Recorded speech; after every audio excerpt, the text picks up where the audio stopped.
Let's talk about the arteries and what can go wrong with them. As the heart beats, it throws out blood into the aorta immediately. About a fourth of the blood from a heartbeat goes to the brain. Now, when blood goes to the brain, there's 2 or 3 things that can go wrong. Number one, as the blood vessels branch out, there can be weakness in between. We call that an aneurysm. Young women, birth control pills, pounding headaches, you may have aneurysms. Those can burst and can cause stroke. Those arteries, as they carry blood to the tissues in the brain, if there's hardening of those arteries and it can even close off the artery, then we can get what we call an ischemic, no blood, stroke to the brain. If those blood vessels inside the brain burst, then we've got a hemorrhagic stroke. So we can get strokes, we can get aneurysms, we can get headaches due to the blood that's there in the brain. Now, as the blood goes through the chest and down through the abdomen, we can get diseases of the aorta there. It's called an abdominal aortic aneurysm. The aorta, the blood vessel, becomes weak and it begins to balloon out. There's usually hardening of the arteries there. And as it balloons out, if it balloons out too much, it can burst. And if it bursts, you'll die within 2 to 3 minutes.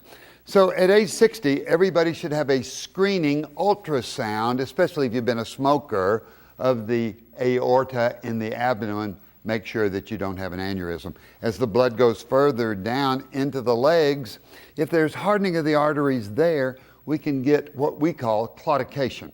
And that means there's not enough blood going through to the legs. So as you exercise, you start getting some cramps in the legs that are relieved with rest. Now, the blood goes further down. It goes into the very small vessels in the fingers and the toes, the real small capillary arterioles.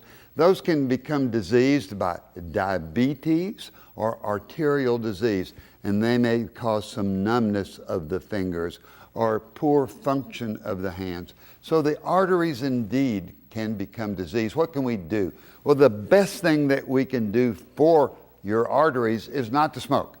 Every time you smoke, it damages one of the arteries. It allows those arteries to have cholesterol deposited into them and damage those blood vessels. So number one, don't smoke. Number two, know what your cholesterol is.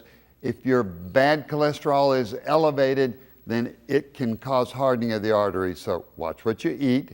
Be sure that you exercise. When you exercise, it will elevate the good cholesterol. It will decrease the bad cholesterol.